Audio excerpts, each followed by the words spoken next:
Welcome to Techstination. Joining us is theoretical astrophysicist Dr. Katie Mack, author of The End of Everything. Thank you for joining us, Katie. Thanks. I'm glad to be here.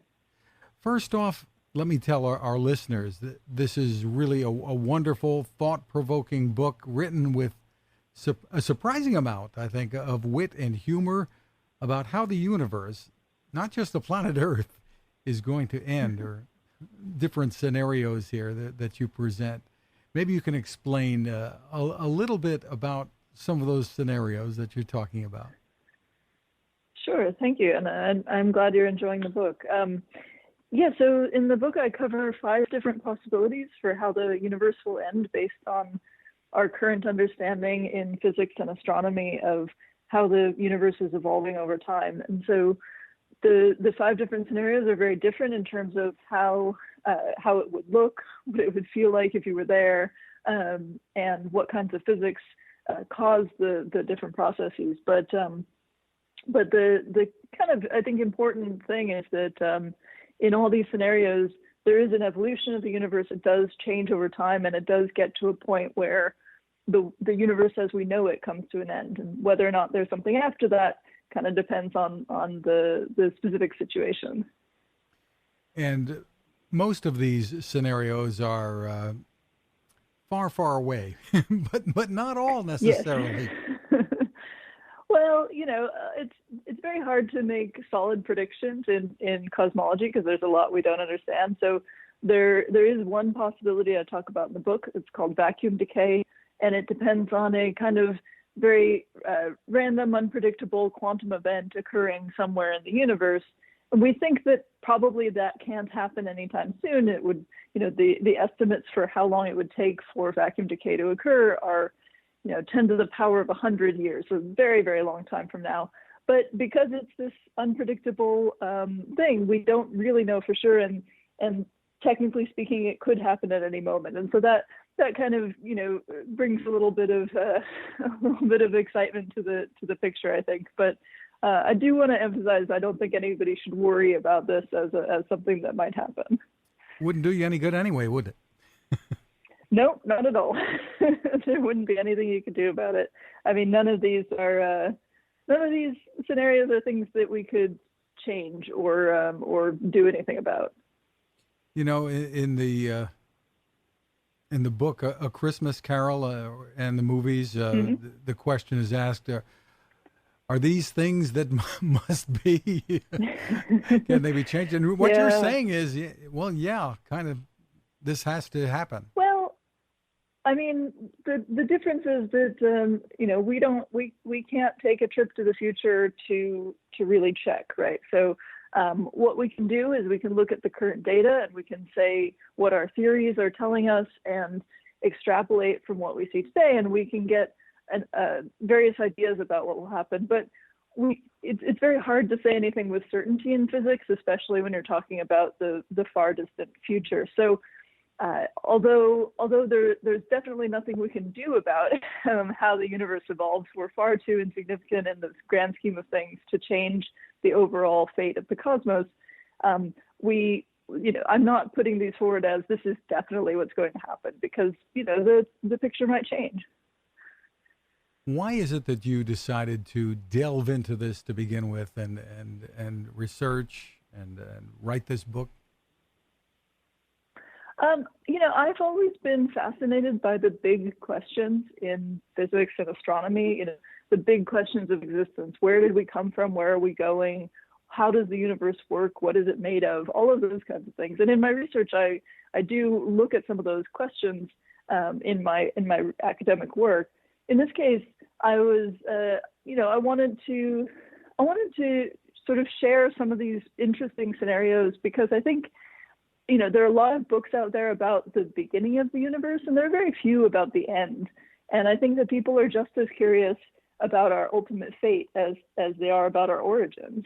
And so I thought it would be a fun thing to go through the literature, go through the current research, and figure out what people in my field are really saying about these possibilities, and to bring that to the public in an accessible way so that everybody could get an idea of how we talk about these things as as physicists. And it was also nice that in the course of discussing these scenarios, I got to dig into a lot of really fun physics and astronomy ideas and kind of pack in a lot of really cool information and things that I find very mind-bending, and I thought people would find entertaining as well.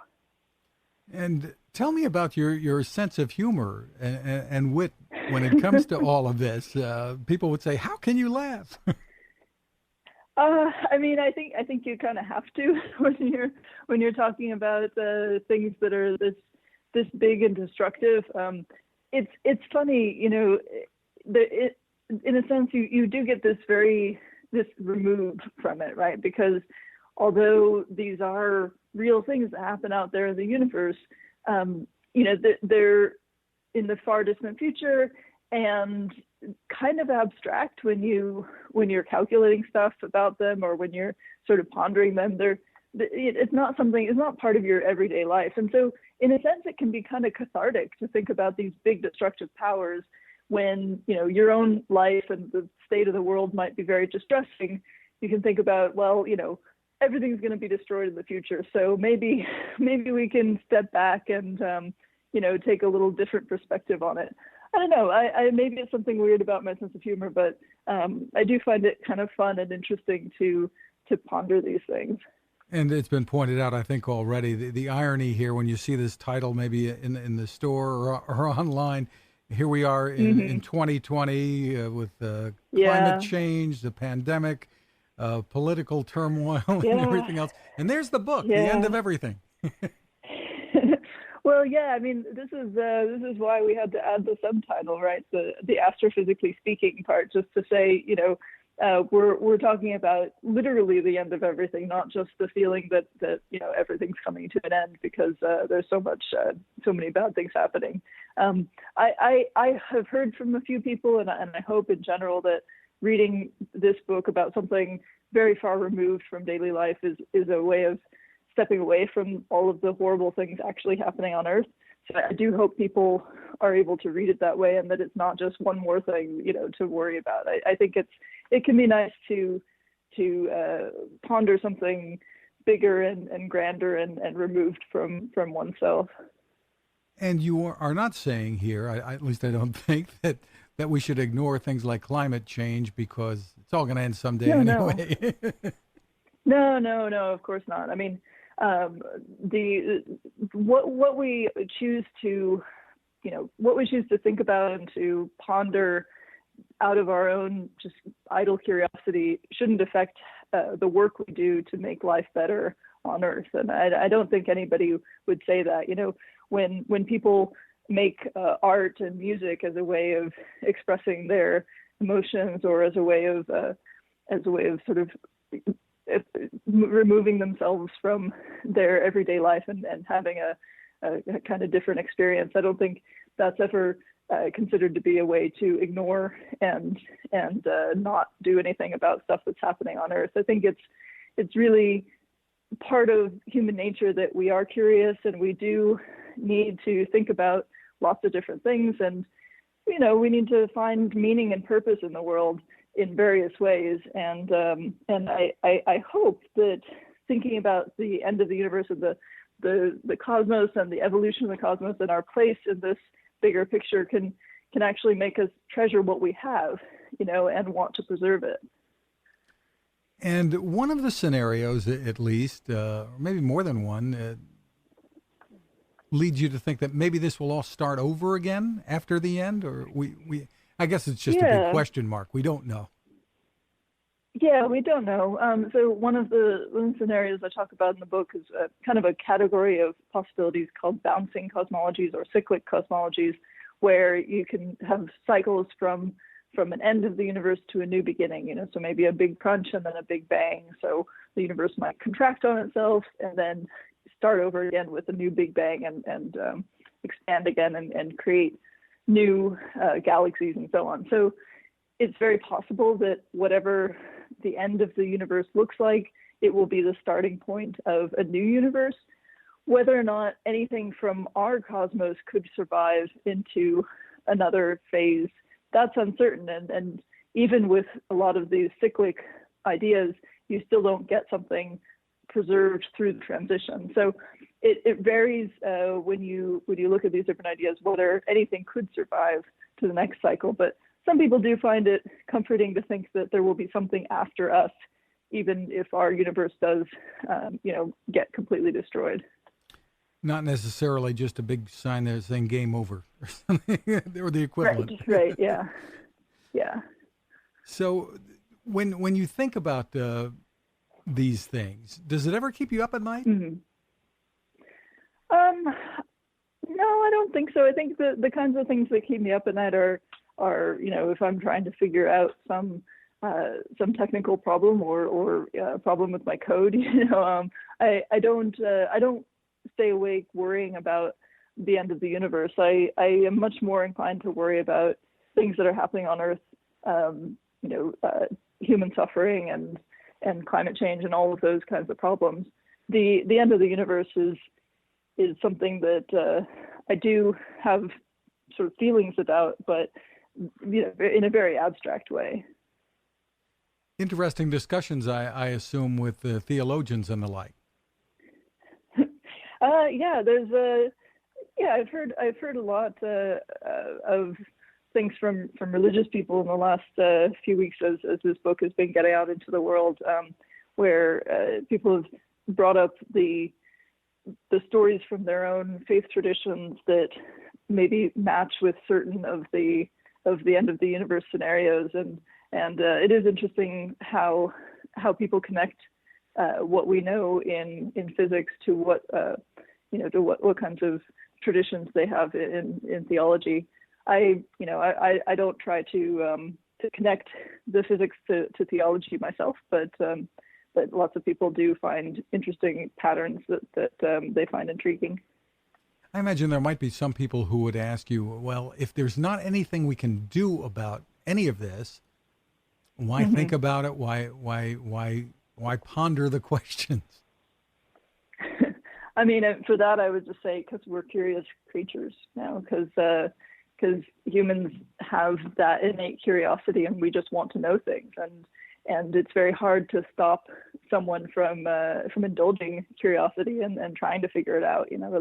That's just part of what makes us people, is that we want to understand our environment, we want to understand our place in the cosmos and how everything works and fits together. And so doing cosmology, physics, astronomy, those are all activities that we do because we just want to know. And that's just I think an immutable part of the human condition. Do you ever think about what life might be like, assuming there is still life, if we know that it's all going to end, whether we're talking about an asteroid or something that would affect the entire universe?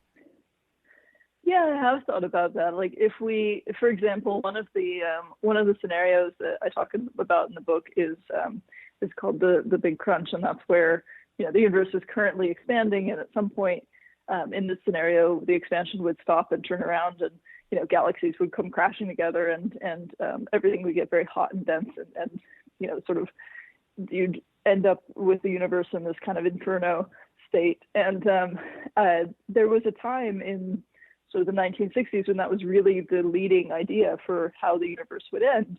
And I always thought that must have been a really strange thing to contemplate, and a very troubling thing to think about. Like, if you could see that coming, if you put in all of the data and did calculations and said, oh, okay, this is how long we have, I would find that a very disturbing thought. And I've talked to some cosmologists who did find that a very disturbing thought, and wanted to explore different possibilities, because it was not a nice feeling to think that you might be able to know that it's coming at a certain time. So right now we think it's probably not going to happen like that. Probably the universe will just continue expanding forever and getting more and more diffuse, colder and emptier and darker. And so it's a much more sort of gentle, slow transition. And for some reason, I find that less upsetting than the idea that you would just watch all these galaxies coming toward you, So I don't know. I think that the fact that it's so far off, and the fact that it's probably going to be this this kind of slow, gentle thing is somehow comforting for me, even though in any case, you're talking about so many billions of years from now, there's not any chance in the world that me or my consciousness or anything I care about will still be around. But, sometimes you do, I don't know, you still do find some kind of emotional connection to these things, even if it's very distant. In our species, whether it's ego or whatever, we like to think about our place in the cosmos. What's the meaning of all of this? And the impact of this book on that kind of thinking is pretty destructive, I suppose.